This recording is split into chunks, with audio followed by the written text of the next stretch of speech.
নমস্কার বন্ধুরা, পাঁচমেশালি পাঁচ ফোড়নে সবাইকে স্বাগত জানাই। বন্ধুরা, আমি আজকে রান্না করতে চলেছি ছোলার ডাল।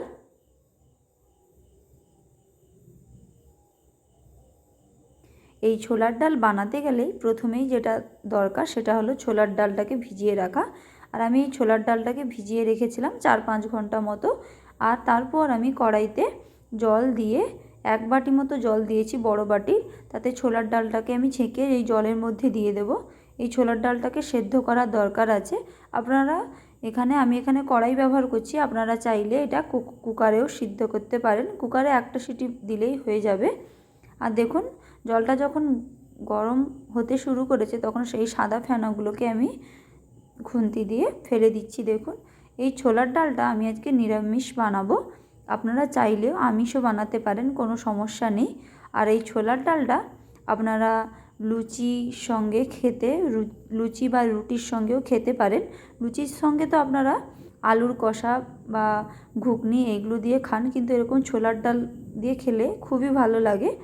আর কথা বলতে বলতে আমি এখানে প্রায় 1 চামচ মতো লবণ আর 1/2 চামচেরও কম হলুদ দিয়েছি সেদ্ধ হওয়ার সময়। এটাকে সেদ্ধ করতে প্রায় কড়াইতে আমার সময় লেগেছিল প্রায় এখানে আধা ঘন্টা মতো কড়াইতে সেদ্ধ করতে লেগেছিল।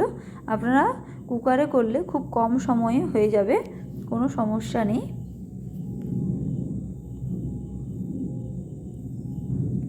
দেখুন, এখন আমার ছোলার ডালটা সেদ্ধ হয়ে গেছে। এবার আমি গ্যাসের ফ্লেমটা বন্ধ করে দেব। আর ছোলার ডালটাকে আমি একটা গ্লাস দিয়ে হালকা করে দেখুন চেপে চেপে নিচ্ছি, আধা ভাঙা করে নিচ্ছি। গোটা গোটা থাকলে ভালো লাগে না, একটু ঘন হলে ভালো লাগবে। আর আপনারা যখন কুকারে করবেন তো তখন এমনি অটোমেটিক গলে যাবে। আমি এখানে কড়াইতে করেছি, তাই একটু ভেঙে দিতে হচ্ছে। দেখুন, খুব ভালোভাবে সেদ্ধ হয়ে গেছে ছোলার ডালটা। আর এটা আমি কড়াই থেকে ঢেলে কড়াইটাকে পরিষ্কার করে আমি আবারও বসিয়ে দেব।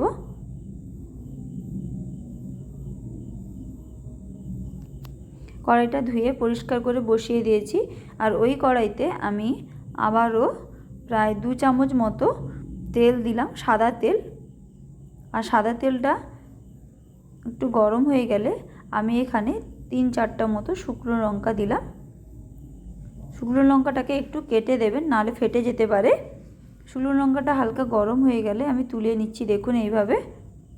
আর তারপর কড়াইতে আমি 1/2 চামচ মতো চিনিটা দেব। চিনিটা গলে ভেসে উঠলে আমি এর মধ্যে দিয়ে দেব আদাটা প্রায় আমি 1/2 চামচ নিয়েছি। আর দিয়ে দিচ্ছি 1/2 চামচ গোটা জিরে। এগুলো সবগুলো দিয়ে একটু হালকা ভেজে নেব, আদা যতক্ষণ না কাঁচা গন্ধটা চলে যাচ্ছে।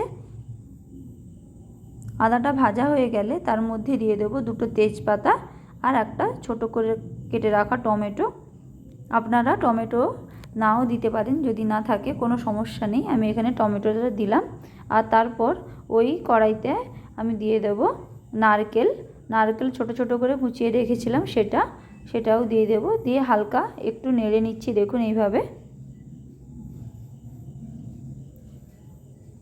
এই ছোলার ডাল খুব কম সময়ে আর বাড়ির উপকরণ দিয়েই হয়ে যায়, খুব কম উপকরণ দিয়ে।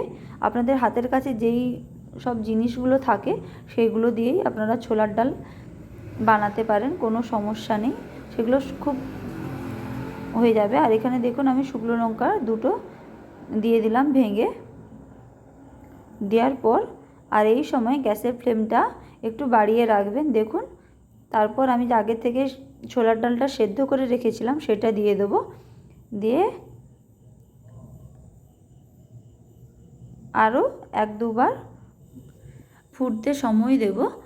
আর তারপর আগে থেকে যে শুকনো লঙ্কা 2টো ভেজে রেখেছিলাম সেটাও দিয়ে দিচ্ছি, দেখুন এইভাবে। আর আরও একবার আমি ছোলার ডালগুলোকে একটা গ্লাস দিয়ে ভেঙে দিচ্ছি। দেখুন, ছোলার ডালগুলো ভাঙা ভাঙা যাতে ঘন হয় ছোলার ডালটা, তার জন্য। আমি যেহেতু এটা কড়াইতে সেদ্ধ করেছি তার জন্যই এরকম হয়েছে। আপনারা কুকারে যখন সেদ্ধ করবেন দেখবেন ছোলার ডালটা খুব ভালোভাবে গলে যাবে। আর আপনারা এটা আমিষও বানাতে পারেন। আর অল্প একটু আমি চিনি দিয়ে দিলাম, হাফ চামচ মতো। ছোলার ডালটা একটু মিষ্টি মিষ্টি হলেই ভালো লাগে, কারণ লুচির সঙ্গে খাওয়া হয় ছোলার ডালটা। আপনারা তো আলু তরকারি বা ঘুগনি দিয়ে তো খান, তো আমার মতে এরকম লুচি দিয়ে আপনারা একবার ছোলার ডাল খাবেন, তো খুবই ভালো লাগে। আর বাড়িতে ছোলার ডাল বানিয়ে খেয়ে কমেন্ট করে জানাবেন কেমন হলো। তো আমার কাছে এরকম নতুন নতুন রেসিপি পেতে আমার চ্যানেলটাকে অবশ্যই সাবস্ক্রাইব করুন।